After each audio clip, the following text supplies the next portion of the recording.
Hey there guys, my name is Marcus, and in this video I'm going to show you how you can fix the issue with the JBL Flip 5 if it's actually not connecting.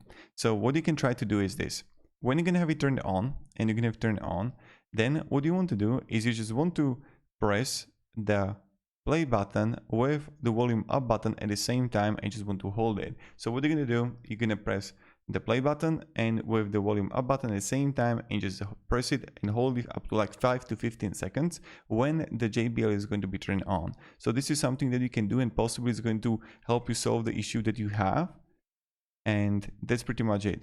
The another thing is that you want to have it paired, like not paired with your phone. This is the first thing. And the second thing is that if someone else is connected to your JBL, so let's say that you can't pair it, it's not connecting, but because it's connected to someone else. So maybe this is going to be also the issue. So I hope it gave you value and I possibly helped you, and have a great day and goodbye.